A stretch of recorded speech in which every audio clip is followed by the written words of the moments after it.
रायपुर के तिल्दा विकासखंड के प्राथमिक कृषि साख सहकारी समिति मढ़ी में कृषक सम्मान समारोह के आयोजन करे गई। इस दौरान किसान मल्ला शॉल श्रीफल भेंट करके सम्मानित करे गई। बतादन के कार्यक्रम में समिति के अंतर्गत अवैया 3 आश्रित ग्राम के कुल 45 किसान ला सम्मानित करे गई, जेमा मढ़ी के 15, जंजगीरा के 15 और खपरी के 15 किसान शामिल रहीन। एकर अलावा अन्य किसान मन ला घलौ सम्मानित करे गई। हालांकि कार्यक्रम में सम्मानित होइया बहुत जन किसान उपस्थित ही नहीं रहीन। ए दौरान अतिथि मन धान खरीदी केंद्र के जायजा घलोक लिहीन और किसान मन ले रूबरू होइन।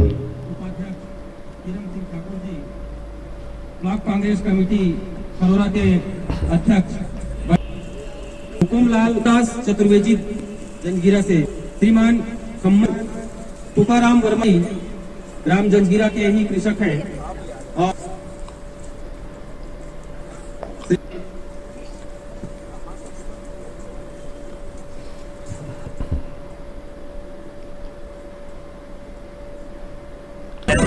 आज सहकारी समिति मढ़ी द्वारा उपार्जन केंद्र स्थल पर किसानों का सम्मान के लिए कार्यक्रम आयोजित किया गया था, जिसमें माननीय विधायक एवं अन्य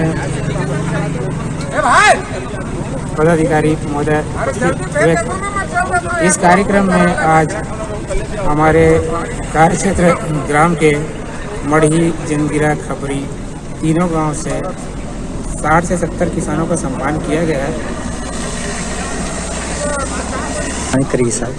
आज तीनों गांव से लगभग 60-70 किसानों को सम्मान किया गया है और उन्हें प्रतिनिधि द्वारा आग्रह किया गया कि गौठान समिति में पैरा दान करें एवं लक्ष्मी माता की सेवा के लिए अपना महत्वपूर्ण योगदान देवें।